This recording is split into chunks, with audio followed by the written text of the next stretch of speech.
pertama, melainkan membuat dia menjadi orang yang sangat dermawan dan suka berbagi pada sesama. Dan dia waktu berbagi itu tidak dengan jumlah yang sedikit, melainkan dengan jumlah yang di luar nalar.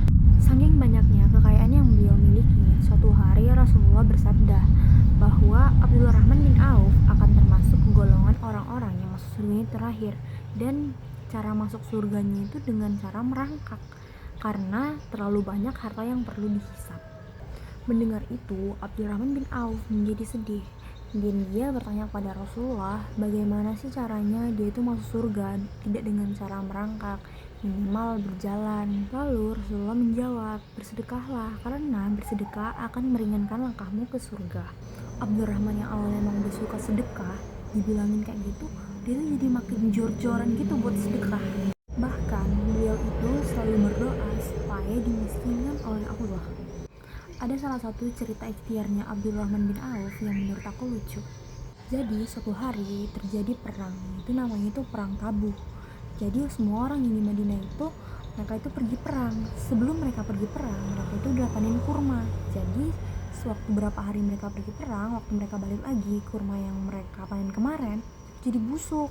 Jadi saat Abdurrahman melihat kesempatan itu, dia langsung berpikir untuk membuat pengumuman siapapun yang memiliki kurma busuk dia bakal beli dengan harga yang normal. Jadi semua orang-orang yang ada di situ yang memiliki kurma busuk pada berbondong-bondong ke rumahnya Abdurrahman untuk menjual kurma mereka itu. Jadi setelah semua kurma busuknya terjual, dia simpan semua kurma itu di gudang. Dan dia itu udah senang banget karena ikhtiar dia untuk menjadi miskin itu udah dikabulkan oleh Allah. Belum selesai senangnya, besoknya ada utusan dari Yaman yang memberi pengumuman siapapun yang memiliki kurma busuk akan dibeli dengan harga 10 kali lipat. Jadi semua orang serempak bilang kalau Abdurrahman bin Auf memiliki kurma itu. Jadi utusan dari Yaman ini langsung pergi ke rumah Abdurrahman bin Auf dan dia langsung menyampaikan bahwa dia ingin membeli kurma busuk dengan harga 10 kali lipat. Abdurrahman yang awalnya udah senang menjadi sedih lagi. Lalu Abdurrahman bin Auf bertanya, mengapa engkau membeli kurma dengan harga 10 kali lipat? Lalu utusan dari Yaman ini menjawab bahwa di Yaman itu sedang ada wabah penyakit dan tabib mereka itu merekomendasikan untuk memakan kurma busuk. Dan akhirnya Abdurrahman bin Auf menjual semua kurma-kurma busuk itu dengan harga 10 kali lipat.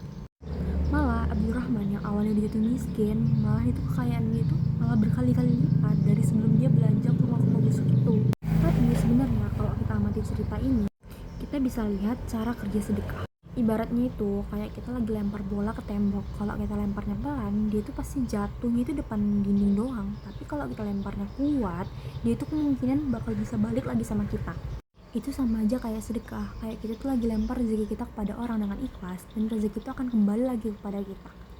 Tapi yang perlu teman-teman ingat, rezeki itu bukan selalu tentang uang, bisa aja tentang kesehatan, teman yang baik, hidup yang tenang, dan mungkin suami yang baik. Jadi inilah cerita sahabat Nabi Abdurrahman bin Auf yang ingin sekali menjadi miskin tapi selalu gagal.